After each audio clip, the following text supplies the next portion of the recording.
Imagine you're on the Titanic. The ship is beginning to sink into the Atlantic Ocean. So you hop on a lifeboat. But now you're stranded in the ocean, waiting for somebody to come rescue you. But out of nowhere, you see a bunch of people coming towards you in a rescue boat. And the only reason you are rescued is because of a little invention called the radio. Hello, this is Vincent Park, and today we will talk about the invention of the radio and how it affected our culture and the world as a whole. Maybe we will even dive into its history a little bit. You're listening to WJHS 91.5, The Eagle. Welcome to Media in the Making, a podcast where we look at the evolution of media from 1600 all the way to present day. In this podcast series, we ask, how have different forms of media evolved and changed culture? Media in the Making, where media and culture are always changing. Now, let's take a step back in time. Way back in 1901, when our world was evolving into a more electronic version of itself, many great scientists made a lot of new technology and evolved a lot of old technology. But today, I would like to look specifically at the radio, the very thing you may be listening to me on right now.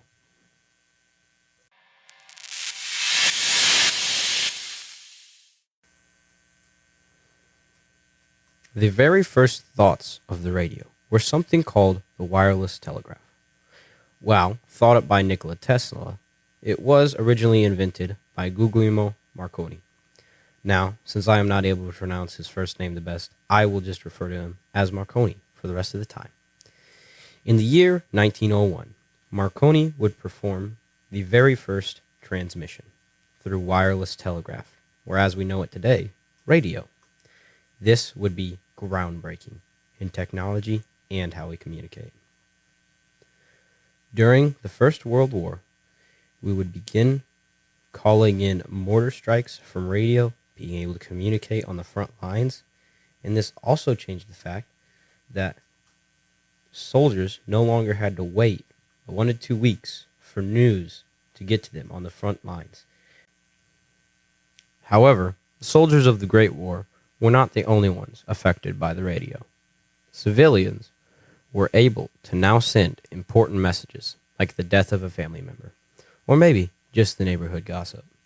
But the radio got even better.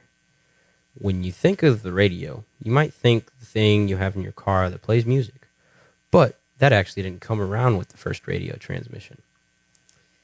That came 19 years later, in the year 1920. When a little radio station called KDKA made the first commercial radio broadcast. November 2nd, 1920, KDKA made history by broadcasting that year's election results over the radio. This not only let people know who the president was faster, but also helped to communicate extremely important information quickly. This was only the beginning of how mankind would use this technology. Going back to the Titanic, those 700-some people were only saved because of the radio, semi-solidifying its place in history right there. What really solidified its spot is the American public being able to hear the election results without being there in person. Many things have come and gone in history. Different phone companies promising that this new invention would change the world. But the radio would never have to be advertised like that, because it promoted itself and revolutionized the way we communicated back then and still communicate. Media in the Making is brought to you by WJHS 91.5 and the Eagle Tech Academy media classes. Media in the Making, teaching you about the evolution of media throughout history and its effects on culture. For more from the students, more podcasting series are on the 91.5 website, WJHS915.org. Thank you for joining us.